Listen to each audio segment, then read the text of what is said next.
Ora, muito boa tarde, cá estamos novamente, canal Lab Reativos, conversas sobre saúde mental. Tiago e Nuno. Nuno, Boa tarde, boa tarde. Tiago.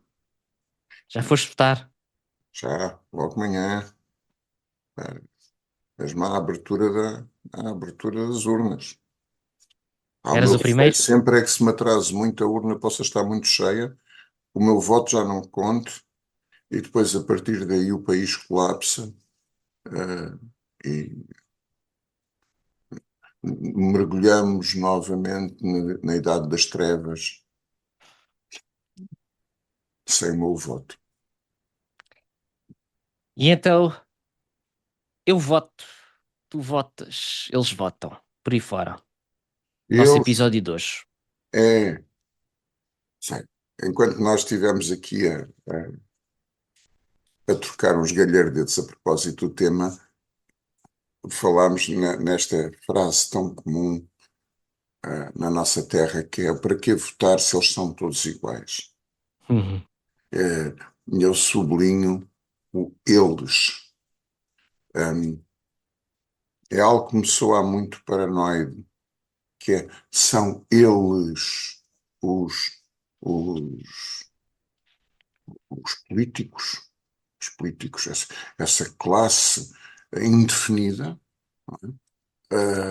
mas que é hedionda, onde, agora vou dizer mais à bruta, onde nós, como um todo, projetamos toda a nossa bestialidade e buçalidade, hum, porque se efetivamente eles não prestam, pelo menos isso, fomos nós que os elegemos, hum, portanto, fomos nós que os escolhemos.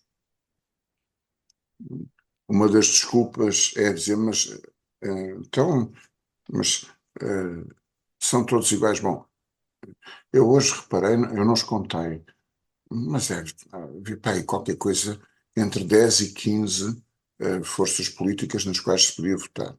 Sim, por aí. A Uma dúvida, folha A4 bem cheia. é, a minha pergunta é: e as pessoas que se queixam de que são sempre iguais, já votaram em algum que não seja aqueles dois ou três do costume? Não, não. Isso não parece um bocadinho compulsão à repetição? Que é, não presta, mas eu vou votar no mesmo. Numa espécie de familiar com medo do estranho, novo e Uhum, diferente. uhum, por aí. Acho que Aliás, há... diz Força. isso. É porque eu acho não,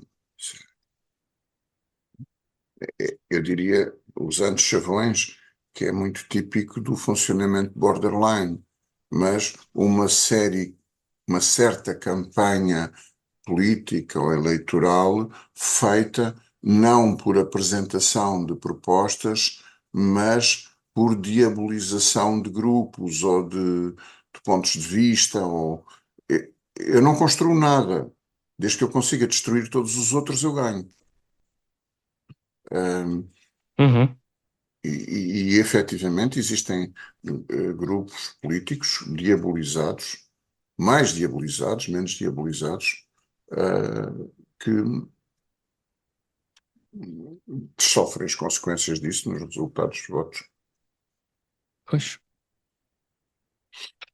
Bem, se calhar Olha, se me permites, sim, eh, eu pensei em várias coisas, pronto, para mantermos aqui o tema íntimo ao nosso objeto, que é a saúde mental. Eh, não sei se lance aqui. Não, se calhar lançavam assim estes pontinhos e depois íamos ver. Eu pensei que o votar como uma espécie de manobra emancipatória, portanto, uma manobra de expressão da minha autonomia psicológica, para começar, e também concomitantemente, como uma validação simbólica do sujeito na polis, ou seja, uma afirmação do eu no seio do seu coletivo. Portanto, Pensem, pronto, isto é uma ideia assim muito genérica, mas para ancorar o ato, o comportamento, o gesto e o seu simbolismo ao nosso objeto de estudo. O que é que tu achas? Sim, sim, sim. Sim, sim. E nota, o indivíduo na polis já não é o indivíduo no seio Da materno. oikos, não oikos, não é? Epá, essa etimologia não conhecia. É, acho que a oikos, segundo o que eu me lembro, não é um mero iogurte grego, apesar de serem bons. Era a piada que eu ia montar. Oikos é, acho que é o termo grego que se contrapõe, não é contrapor, mas que cria uma relação com a polis. Portanto, oikos é a família, polis é civilização, o fora, o pluralismo, o mundo. Sim, sim. A família, um ninho. Sim. Ah, é a relação, no fundo, a relação mais primitiva, mais infantil, com que é, que é uma relação hierárquica. Enquanto que na polis, a tendência, o ideal seria o caminho para uma relação, para a relação entre pares,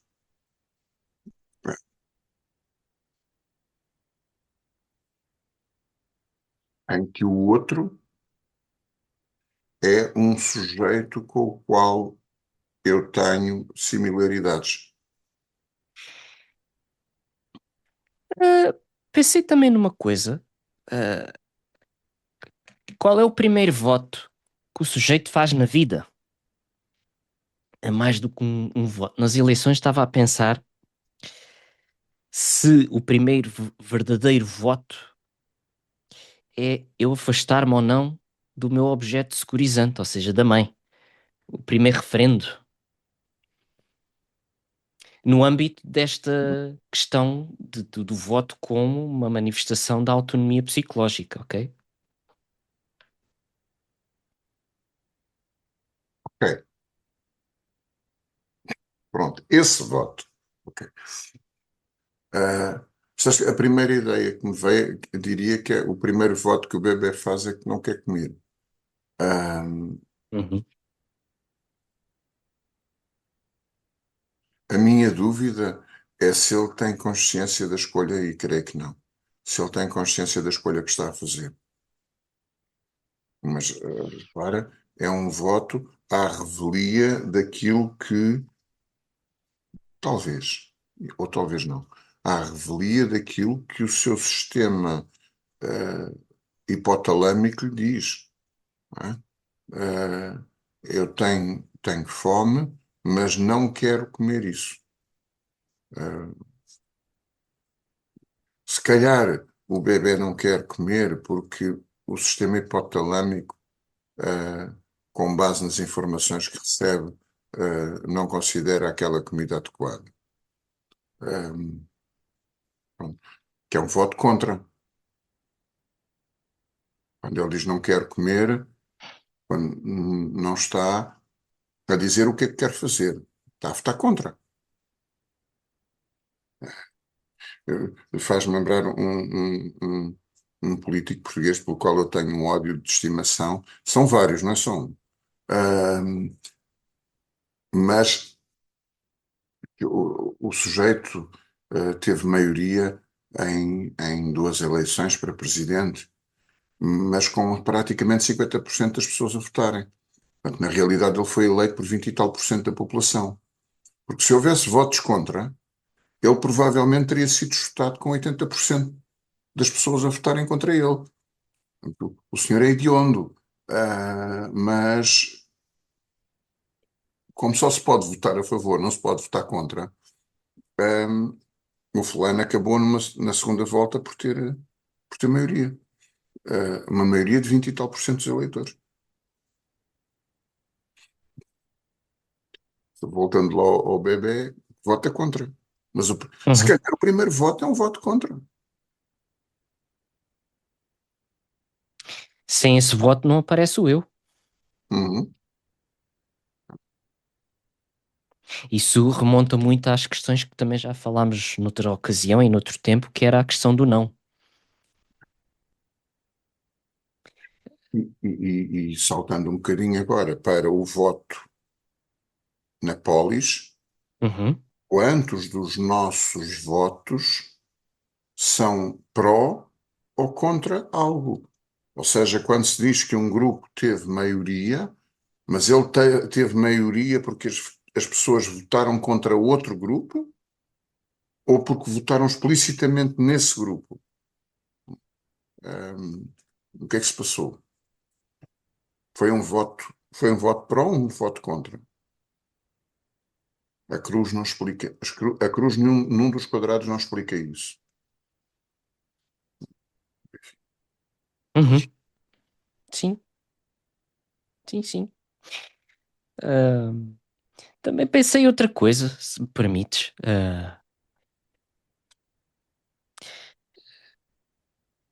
A ansiedade e a depressão, por exemplo, como fenómenos que podem influenciar os votos das pessoas. E acho que isto Uhum. aqui tem mais que se lhe diga.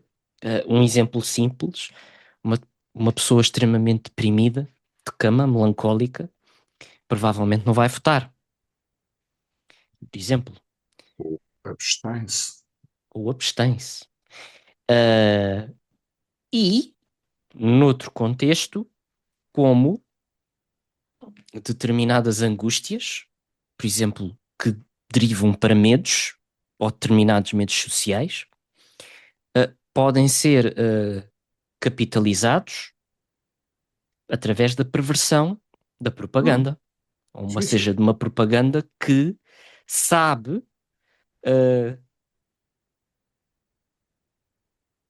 comunicar, influenciar determinados eleitores porque eles não controlam sua própria angústia.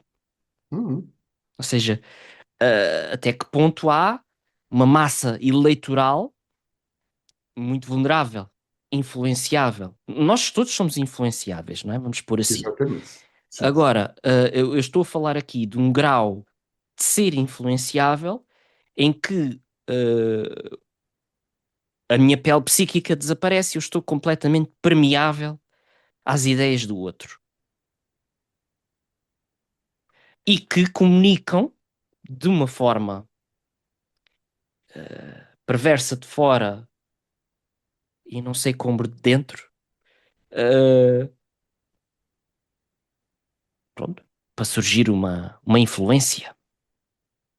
Tiago, eu iria, um, agora, como, como se diz nos filmes norte-americanos, ah, peço autorização para falar, ah, que, peço autorização para ser paranoide, mas mesmo os paranoides também têm inimigos, ah, que é, que foi um documentário que vi há uma série de anos sobre o trabalho que foi feito na Iugoslávia para destruir a credibilidade de, de um determinado líder sérvio. Ele acabou assassinado na prisão. Que teve um, agentes da. Agora vou usar a expressão norte-americana das PSYOPs, ou PSYOPs, não sei como é que se diz, de um país estrangeiro lá a ajudarem, um, e em que eles explicitamente no documentário falavam de determinados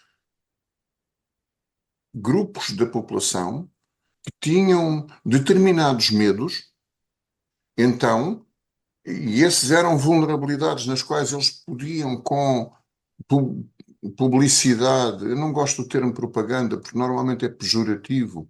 Quer dizer, se nos convencem para comermos uma porcaria de um qualquer carregada de açúcar que nos faz mal à saúde, é publicidade.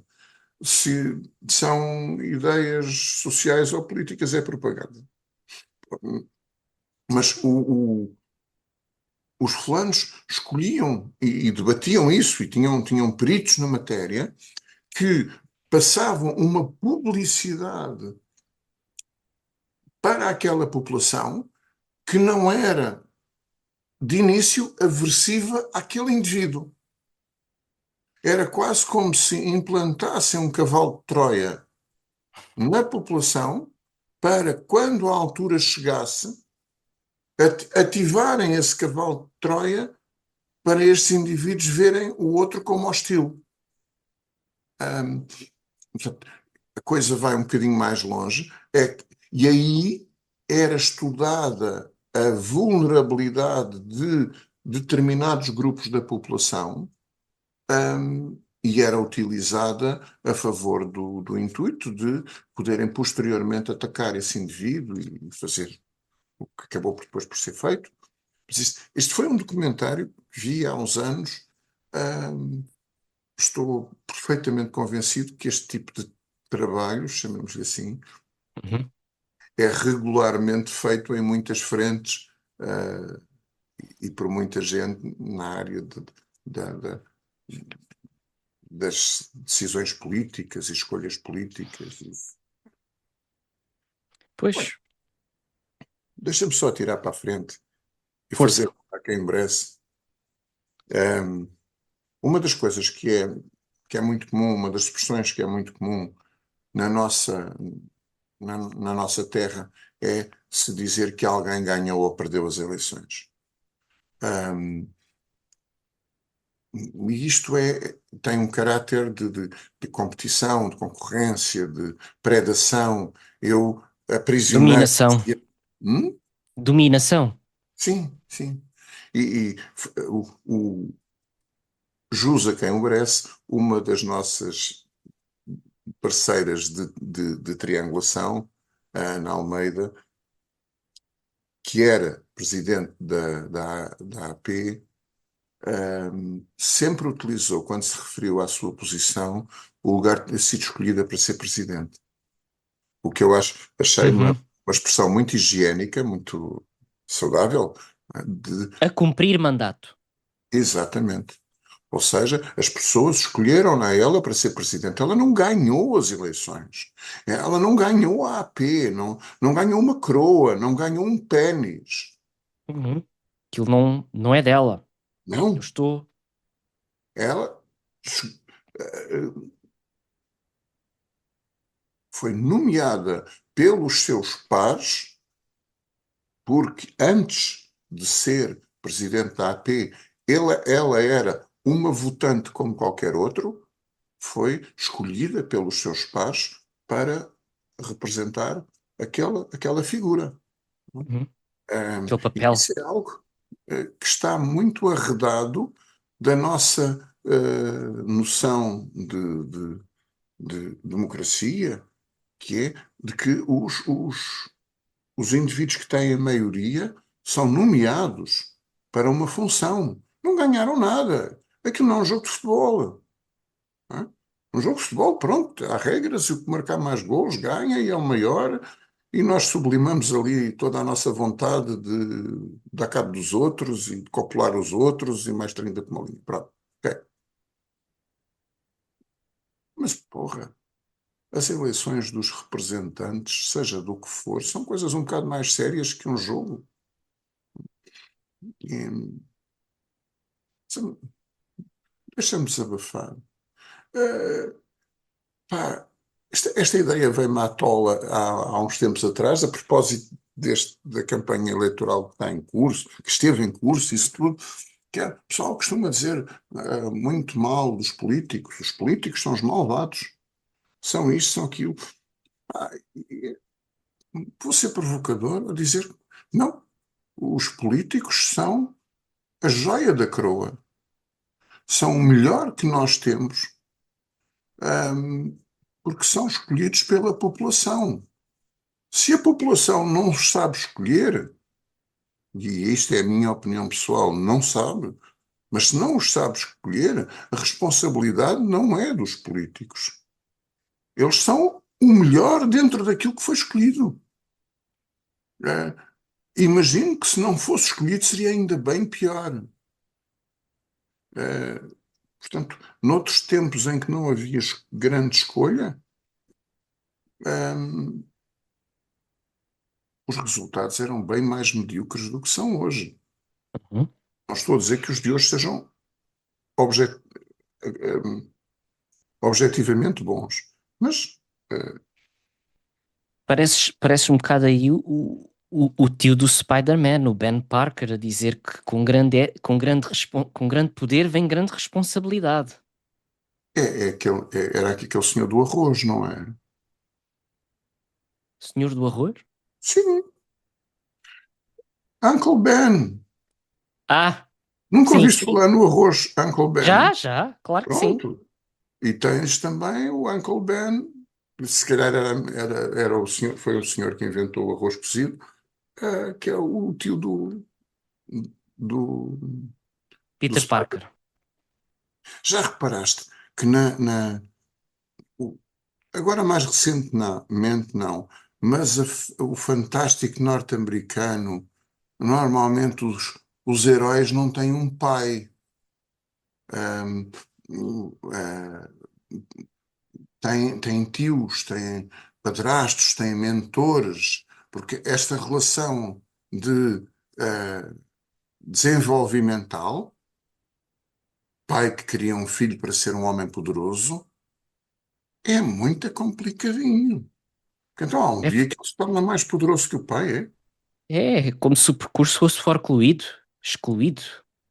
Não, predatório. Eu só posso ser um homem depois de matar o meu pai. Ahm, e aí inteligentes eram os crocodilos. Algumas espécies de crocodilos comem os filhos quando os gajos eclodem dos ovos. Portanto, é a mesma seleção do mais apto.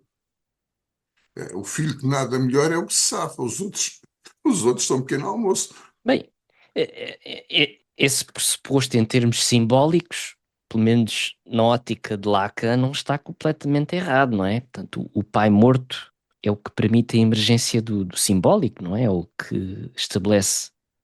Não é a emergência do Claro que era simbólico. francês, não é? Quer dizer, pronto, a gente tem que dar esse desconto. Não acredito nada nessa porcaria. O pai pode olhar o filho nos olhos, regozijar com o seu crescimento. As nossas relações não são só predatórias. O filho pode crescer para ser mais poderoso que o pai, ou tão Uhum. poderoso como o pai, sem que o pai tenha vontade, tenha desejo de o matar e sem que o pai seja uma ameaça. Aliás, diria eu mesmo, só quando o filho puder integrar um pai que não seja predatório é que poderá ascender a ser um homem. Caso contrário, viverá sempre dentro de si com um predador que o destrói. Pois, eu quando mencionei o Lacan, ele de certa forma também diz isso, apesar de dizer as outras coisas que tu não que, que criticaste. Disse Eu em acho que isso francês. eh,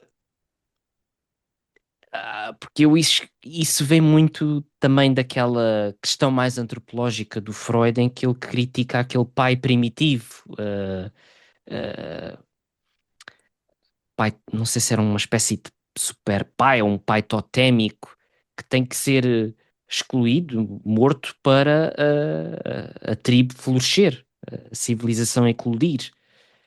Pois, Mas são ah, argumentos antropológicos, simbólicos, mas filosóficos. que eu acho que são bastante relevantes. Uhum, Agora, dando aqui uma revoltinha na coisa, que é, efetivamente, a antropologia começou a ganhar a importância e a vivacidade que tem hoje, precisamente no início do século XX, final do século XIX, início do século XX, como a psicanálise. Daí que algumas referências, aliás, a minha primeira referência psicanalítica é precisamente a leitura da, da irrupção da moral sexual repressiva do Wilhelm Reich, em que ele uhum, faz uma crítica ao trabalho do Malinowski sobre uma ilha ou ilhas polinésias que, segundo Malinowski, tinham um matriarcado. E o Reich questiona isso. Portanto, e eu acho que esta análise é extremamente frutuosa para a psicanálise. Ou seja, analisar, no fundo, a origem da nossa sociedade, porque o psiquismo das pessoas que compunham essa sociedade condicionou essas alterações. E algumas características da sociedade condicionaram o psiquismo das pessoas. Que esse pai totémico, hum, líder tribal, uh, o tótem é inatingível. Mas a realidade é que isto, num determinado nível da sociedade, este pai, este líder, existe. Numa sociedade mais primitiva, mas mais eficaz, diria Uhum. eu, Sim, os humanos aprenderam rapidamente que ou cooperamos ou lixamos-nos. Ou seja, ter um líder com um tocado muito bonito na cabeça, que tem uma série de guardiões que o defendem, mas que é frágil, mente capto, impotente. prevenido. Estou-me a lembrar, conheço em pormenor, mas a história do final do Império Romano não é uma queda. Faz lembrar aquele presidente que tropeçava ao subir para o avião. São uma série de trambolhões. Porque tem gajos completamente frouxos, escancelados. Estou-me a lembrar do Calígula, Nero, mas completamente chanfrados da pinha. E que se esta porcaria fosse a murro, os gajos nunca tinham chegado a imperador. Mas aquela sociedade permitia aquele líder totémico, hum, e que depois estava organizada para o sustentar, mas depois colapsou. Em sociedades mais primitivas, o homem tinha mesmo que cooperar. E o caçar caçar com os meus companheiros, ir à guerra com os meus companheiros, era algo indispensável para a sobrevivência do grupo. Ah, eu não quero ao lado de mim um gajo com um tocado. Eu quero ao lado de mim um indivíduo que combata para sobrevivermos os dois. Figurativamente, um bocado como aquela linha de escudos do filme 300, em Sim. que ele explicava ao outro, cada homem, com o seu escudo, defende o companheiro que está ao lado. Ah, E como é que transportamos isso para o tema 2?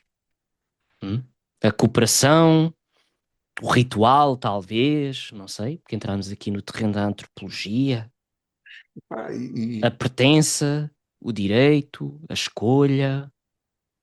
e nota, a escolha entre pares é, para mim, uma frase, é uma ideia lapidar. Embora incomode muito determinados indivíduos da nossa terra, tanto no sentido mais restrito como no sentido mais amplo, Uhum. incomoda-nos muito que todas as pessoas tenham um voto com o mesmo valor. Sim, porque eu sou doutorado, eu sou professorado, eu sou gratinado. Correto de parte, tu és uma pessoa. Quer dizer, vou desabafar, pronto, mas eu preciso. Quer dizer, quero lá saber que o gajo, aos 40 e tal anos, tem um doutoramento e três pós-doutoramentos e mais o raio que o parta. Eu perguntar, mas e viveste? Talvez não. Ahm, criaste alguma coisa novo para a humanidade? Talvez não. Criaste filhos? Talvez não. Ou seja, o que é que define uma pessoa cujo voto deveria ser mais válido do que o de outras? Não há critério. Embora me aborreça que haja indivíduos estúpidos a votar, mas é um mal com o qual nós temos que viver, porque a alternativa a isso seria bem pior, que era Uhum. escolher algum critério e todos eles seriam ah, distorcidos, Claro. perversos, perversos e pervertíveis, para definir que o voto de alguém valha mais que o voto de outra pessoa. E já agora, nós falamos tanto de votos, mas não nos podemos esquecer que nós, na Europa, vivemos numa sociedade onde uma boa parte dos representantes dos cidadãos nessa sociedade não são eleitos. Ainda temos um caminho muito grande para fazer.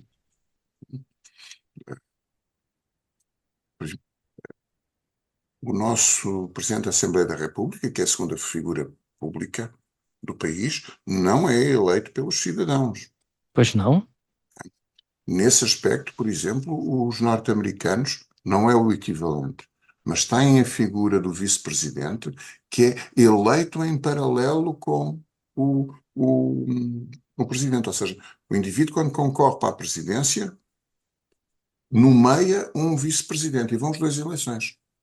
Vão os dois a voto, a sufrágio universal. Eu não sei bem que eles têm lá aquelas histórias das eleições locais e assim, eu confesso que me perco um bocado. Aí Presidente, depois a coisa também complica-se porque há estados que têm mais forças que outros, mais votos que outros, porque, pois, tem mais votos ou tem mais dinheiro? pois, enfim, isso já traria aí a sua complexidade. Pois, mas olha, não consigo deixar de falar de democracia, essa coisa. Epá, uma vez numa entrevista do José Saramago, ele falava precisamente desse elefante que está no meio da sala e ninguém fala dele, que é a democracia. Nós dizemos que é um sistema perfeito, não é? E depois ele diz que nós ficamos todos contentes porque elegemos os governantes e depois diz, não, na realidade nós não elegemos governantes, nós elegemos deputados e presidentes da República, isso tudo, mas quem governa o país não são essas pessoas. Uh, Portanto, na realidade, não estamos a eleger governantes, estamos a eleger umas figuras, são o que são, mas, sobretudo, a ideia que me ficou e que eu achei muito nutritiva é quanto é importante nós podermos discutir a democracia. Saltando agora para a psicanálise, o quanto é importante nós, em terapia, podermos discutir com os nossos pacientes o que é que estamos ali a fazer. E se aquela forma de explorar o psiquismo da pessoa é a melhor forma, em Uhum. vez de nos ficarmos naquela posição do senhor doutor, que é muito sábio e que sabe muitas coisas, vai um dia destes dizer-me como é que eu devo fazer para ser feliz.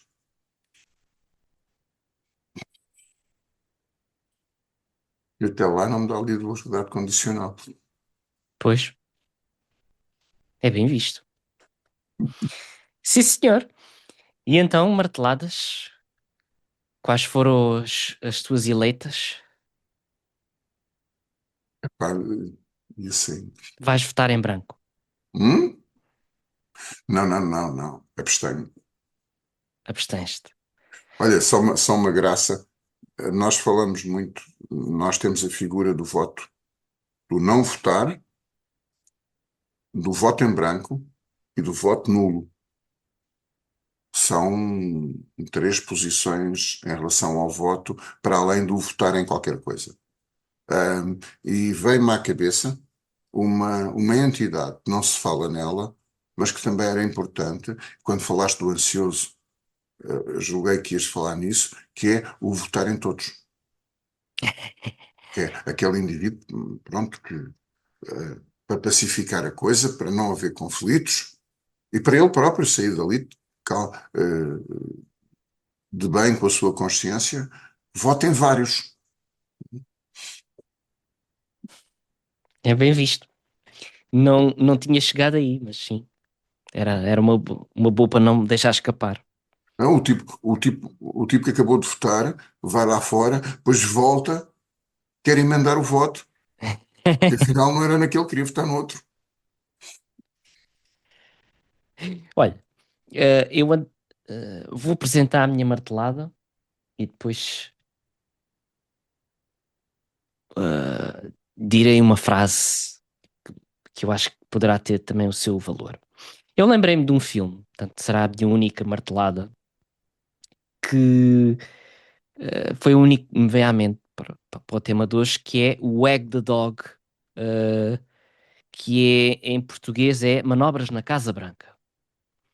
É um filme com o Dustin Hoffman, assim dos anos 90, acho que é de 97. Do, se não estou em erro, do Barry Levinson. Uh, tenho certeza se é dele, mas pronto. E retrata uma espécie de paródia que é feita à volta de desviar a atenção pública de um escândalo sexual de um presidente, inventando uma guerra fictícia com a Albânia. E então contratam um realizador para começar a filmar como se aquilo, pronto, certos de guerra e trazer um herói esquecido para casa, tudo para desviar a atenção do que realmente se estava a passar. Pronto, achei engraçado. Então foi daí que vieram estas ideias todas. Aquela ideia da sala oval, não é? Não, Saloval? é que nos Estados Unidos eles começaram a usar os escândalos sexuais para distraírem as pessoas das invasões de países que foram fazendo. Hum, Pá, eu acho a saída do Dustin Hoffman muito mais salutar, não é? Eh, Faz-se uma guerra fictícia para encobrir uma queca real. Mas eu acho que eles agora estão a dar quecas fictícias para encobrir guerras reais, uhum. eh, que é pior. Bom, como o mundo muda. É, Bem, depois disto, uh, eu acho que ficaria aqui com uma espécie de frase, premissa ou de posição, mas fez-me lembrar um bocado isto em relação à terapia. Portanto, que se calhar nós, quando começamos a trabalhar com alguém, no fundo, estamos a tentar uh, criar o partido do eu, criar um partido próprio, e a pessoa identificar-se com o seu partido, criar a sua ideologia e representar-se e começar a votar em si, não nos outros. uhum. Primeiro, não sei. Enfim, E lembrei-me angariar disto. votos também. Sim, Angariar votos é importante que os outros votem em mim. É importante também, sentir que os outros também me votem em mim. reconheçam com mérito e com valor. Ah, Enfim, lembrei-me. epá, e lembrou muito bem, e lembrou muito bem, e lembrou muito bem. Pá, mas deixa-me só acrescentar mais um bocadinho. Imagina um.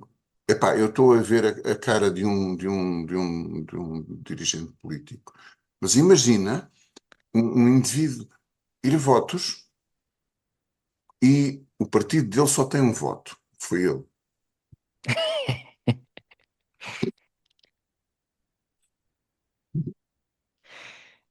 Seria interessante.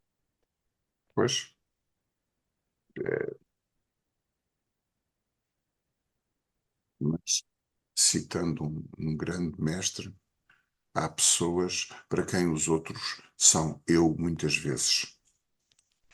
Estou recordado de uma pessoa com quem tu tiveste e prezaste esse contacto. Essa frase até eu próprio já nunca mais me esqueci. Muito bem.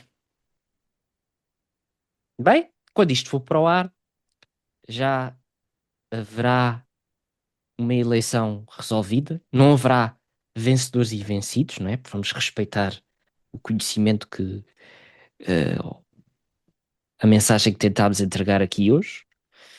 E pronto, já logo se vê que destinos é que esperam